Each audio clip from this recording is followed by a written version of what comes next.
건프의 영화책. 오늘은 책입니다. 한반도 호랑이를 닮은 책, 작은 땅의 야수들이란 제목을 가진 김주혜 작가의 책입니다.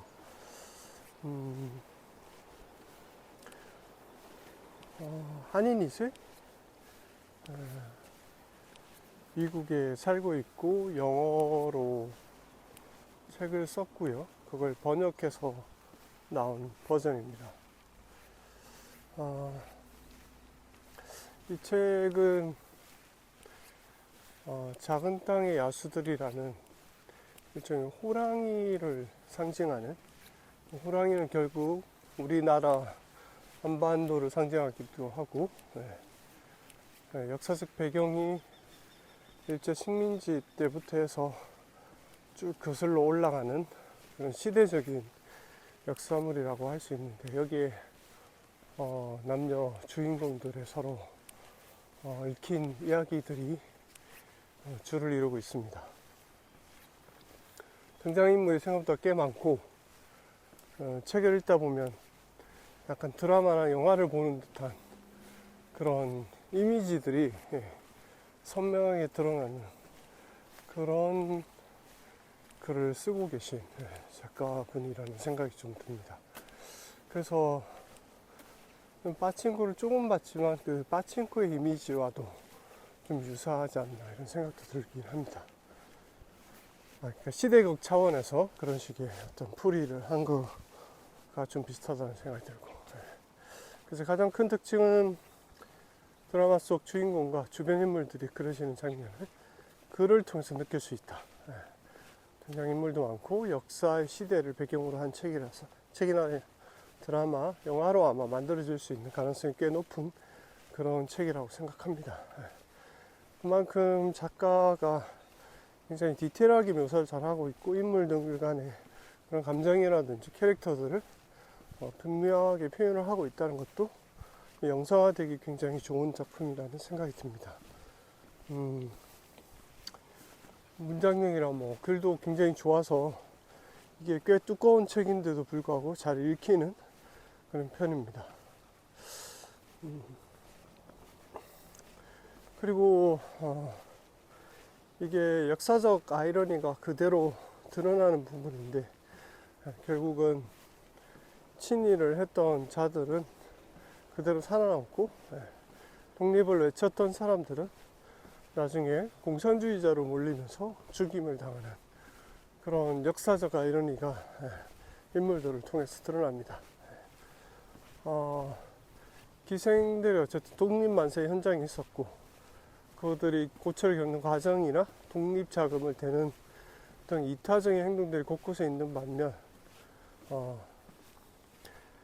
그녀가 좋아했던 한철은 그녀의 도움을 받고 성공을 한 후 그녀를 외면하는 캐릭터로 나옵니다.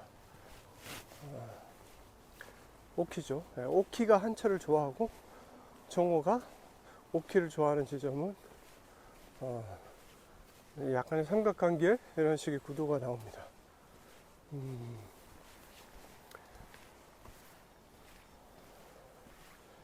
오키, 정호, 그 다음에 그들의 그 3.1 운동부터 대략의 줄거리는 이렇습니다. 오키라는 가난한 집의 아이가 기생집으로 일종의 팔려가는 거죠. 팔려가서 거기서 두각을 드러내고 친구인, 지금 이름 모르겠네요, 3명이 나오는데, 그 3명과 함께 일종의 기생에서 이제 연예인으로 무대에서 1명 가수로, 1명은 가수로 연기자로 이런 식의 성공을 합니다. 그리고 이 오프닝에 호랑이를 잡는 사냥꾼이 나오는데, 이제 정호의 아버지 캐릭터라고 볼 수 있죠. 여기서 일본 군들과 마주치는, 호랑이를 잡으려고 하는 일본 군들과 마주치는 그런 장면들이 나오고, 그 다음에 이들이 정호와 얽혀있는 이야기들이 일본군 그리고 오키, 그런 서로 애정관계로 또 엮이는 그런 대략의 줄거리입니다. 네. 책의 특징적인 부분들을 이렇게 조금씩 얘기하면, 이거는 이게 어디서 이런 얘기가 나오는지 잘 모르겠지만, 책을 읽는데 오키를 비롯해서 몇몇 그 여자들을 나타내는, 우리가 흔히 그녀라고 하는 표현이 그녀가 아니라 그라고 표현하는 장면들이 여러 군데 나옵니다.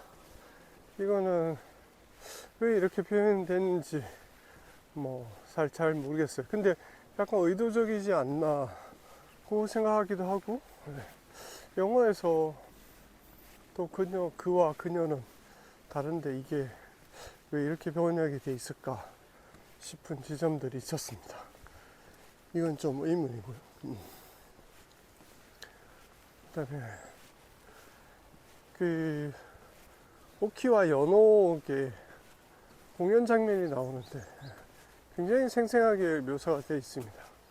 그래서 관객들이 연옥의 목소리에도 감탄하고 오키의 그 새로운 매력에도 감탄하는 그런 장면들이 좀 인상 깊게 보입니다.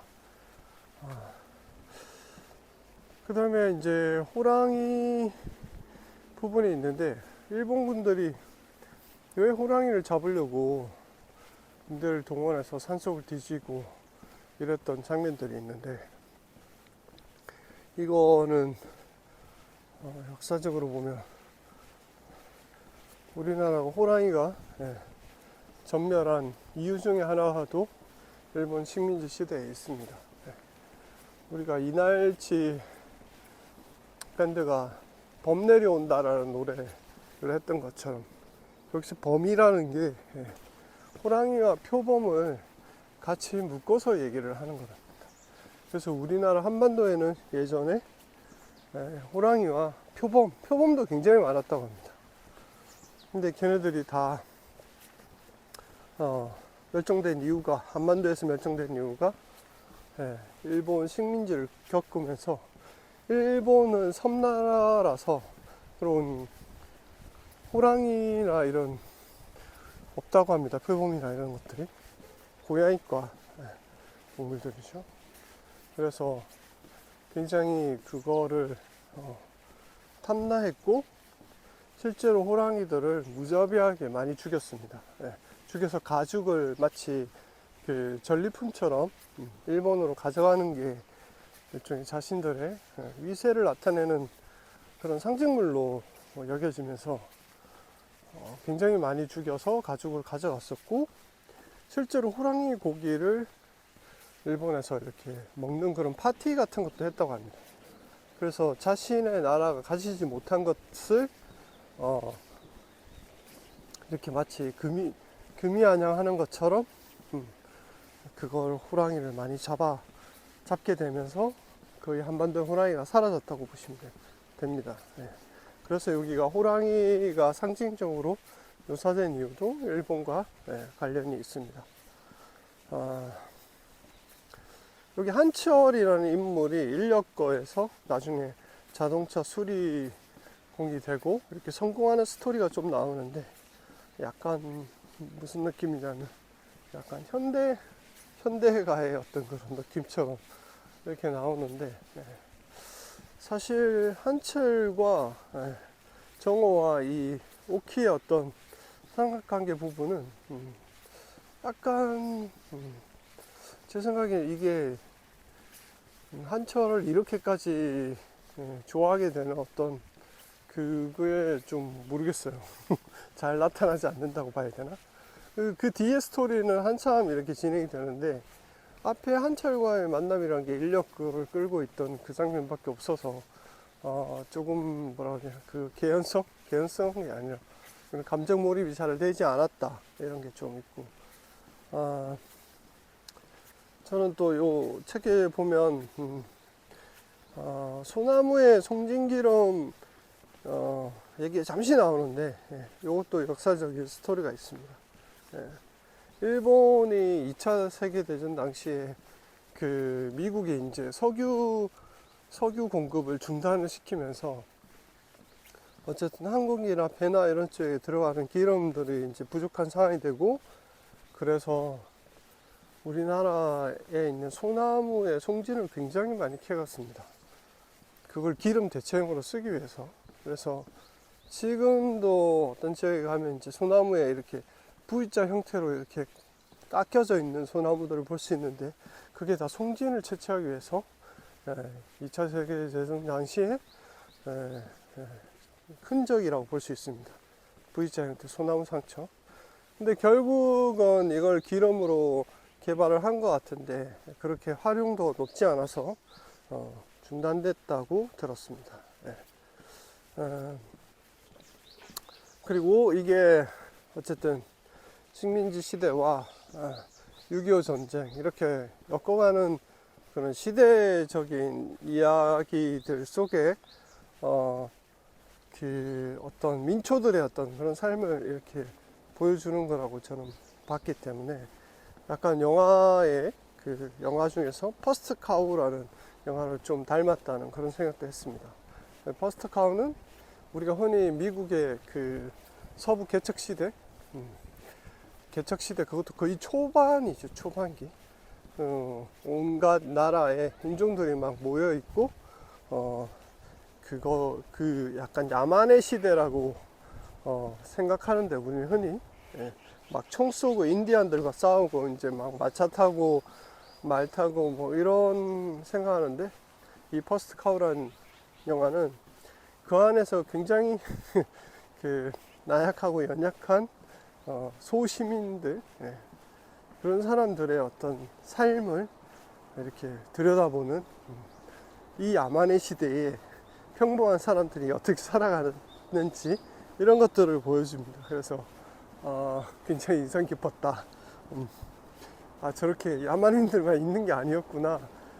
그 안에서 이렇게 빗자루로 쓸기도 하고 야생화를 꺾어서 꽃을 걷기도 하는 그런 인물들도 있었다 라는 그런 영화인데, 이 장애땅의 야수들에서도 이렇게 기생들이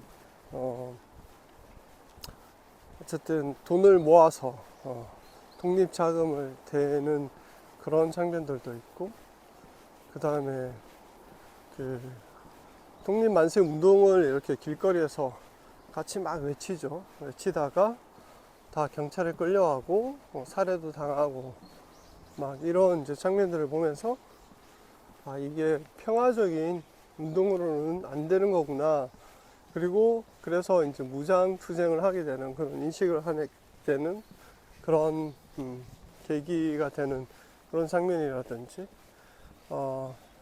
그리고 어쨌든 곳곳에서 사람들이 뭔가 그런 독립을 위해서 자기 희생과 그 다음에 헌신을 하는 그런 장면들이 많이 나옵니다. 그래서 이거는 어떤 특정 인물들의 영웅들의 서사시라기보다는 그 안에서 살아갔던 사람들의 이야기다, 이렇게 볼 수도 있을 것 같습니다. 소설가 박서련 씨는 이렇게 평을 냈습니다. 한국계 미국인 작가의 담담하고도 예리한 필치는 이방인과 원주민의 시선을 아우르며 경의를 자아낸다. 이것은 먼 나라에서 도래한 우리 이야기이고 새로운 전통의 출현을 알리는 신호탄이다. 이토록 충격적인 축복에 감사드린다 라고 썼습니다. 이 이야기의 대략은 어떻게 한국에 살고 있지 않은 미국에 살았던 이 사람이, 자기 할아버지가 어쨌든 독립 누구지? 김구 선생의 어떤 같이 도움을 줬던 뭐 그런 분이시라고 합니다. 그러면서 그런 얘기를 들으면서 이렇게 이런 책을 쓰게 됐는데, 근데 굉장히 이건 거의 한국 사람이 쓴 것 같은 그런 느낌의 그런 감정과 이런 디테일이 굉장히 살아 있습니다. 그래서 그런 점들이 좀 놀랍지 않나 이런 생각이 좀 들었고, 다시 어떤 역사를 깨우는 그런 소설로서 자리할 수도 있을 것 같다는 생각이 들었습니다. 책의 내용들을 문장들을 조금씩 보면 이게 시대별로 계속 카테고리가 몇 년 이렇게 돼 있죠. 1917년 이러면 이제 식민지 시대죠. 저희 말로는 호랑이가 우리에게 모습을 드러내고 싶지 않았기 때문이라고 합니다요. 우리가 호랑이를 볼 수 있는 건 호랑이가 기꺼이 제 모습을 드러내고 싶어 할 때뿐이고 그전에는 어림도 없는 소리죠. 여기에 사냥꾼과 이제 하야시, 야마다 일본인 군들과 함께 호랑이를 잡는 장면인데 호랑이의 지은 모습을 나타내는 장면도 있고, 이건 이제 정호의 아버지인데 호랑이와 마주했을 때 호랑이와 같이 교감하는 그런 장면들도 좀 나옵니다. 그리고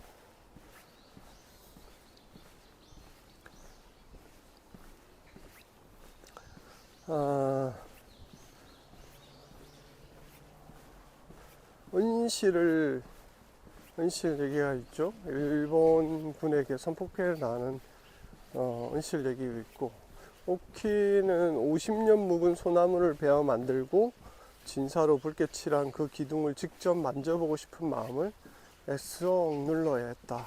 이거는 처음 서울에 은실의 집에 갔을 때 어떤 묘사입니다. 그리고 1918년 네가 이 집안의 가장이다. 용기가 필요할 때마다 하늘을 올려다 보거라. 이건 이제 정호의 아버지가 정호에게 얘기하는 부분입니다.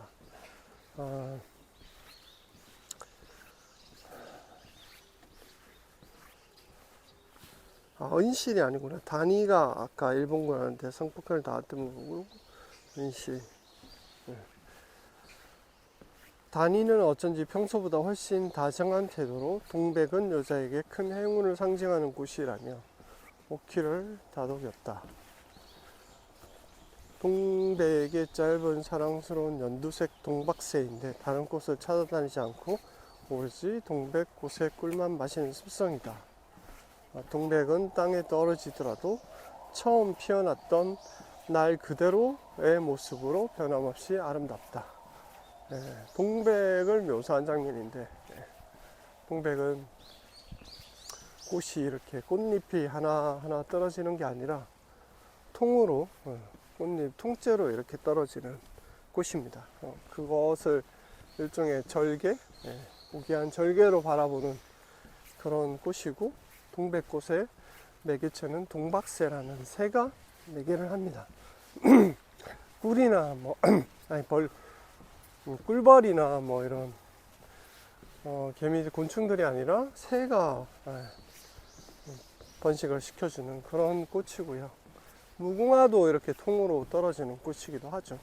그래서 무궁화도 그런 상징성 때문에 오래 피고 지는 그것도 있지만 이렇게 절개를 나타내는 상징성도 있다고 합니다. 1919년 강한 자 앞에서 용기 있고 약한 자 앞에서 관대한 사람이 되기를 바란다. 그게 내가 바라는 전부다. 여기서 명보라고 좋은 지만의 가문인데 그 독립운동을 하는 명보의 아버지가 하는 대사인 것 같습니다. 그리고 1925년 나이를 조금 더 먹고 나니 인생이란 무엇이 나를 지켜주느냐가 아니라 내가 무엇을 지켜내느냐의 문제이며 그게 결국 가장 중요한 것임을 알겠다. 이것도 정호의 대사였던 것 같습니다. 오키를 지키고 싶다, 이런 내용이죠.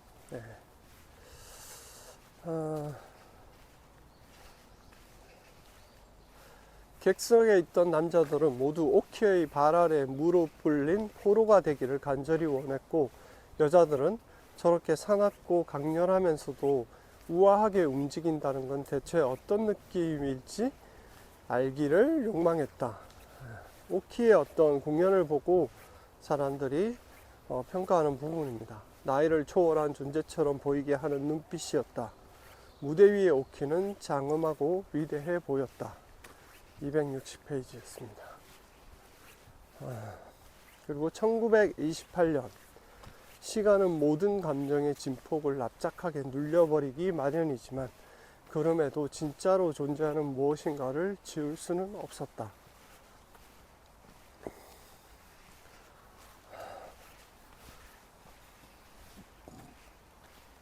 1937년입니다.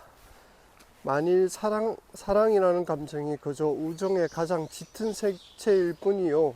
너무 짙은 나머지 다른 빛깔로 보일 정도지만 사실은 충실함이라는 감정과도 같은 색상표 안에 있는 것이라면 그러면 오키도 정오를 사랑한다고 할 수 있을 터였다. 정말 깊이 진심으로.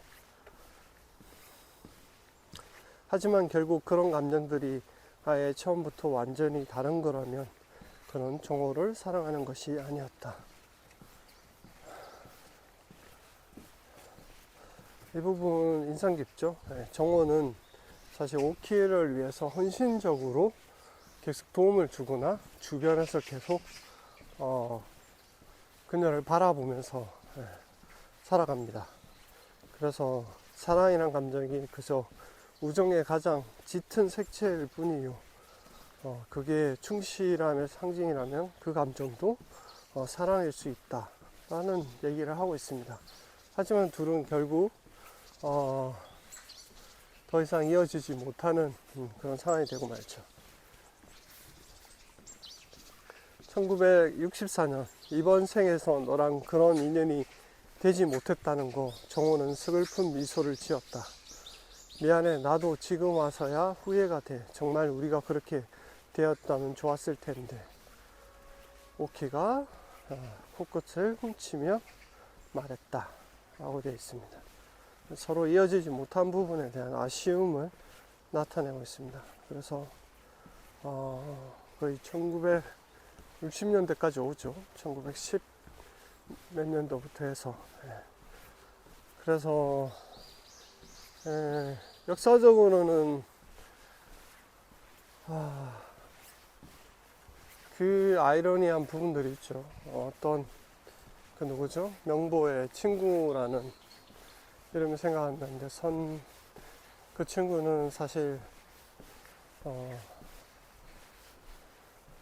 오키 때문에 어쩔 수 없이 그 태극기를 인쇄 공장을 가지고 있었기 때문에 독립운동 당시에 하기 싫었지만 억지로 태극기를 찍어주는 일을 했는데 그게 나중에 해방되고 난 이후에 친일파로 몰린 상황에서 자신이 국가를 이렇게 몰래 헌신했다 이걸로 돼서 이 사람은 풀려나고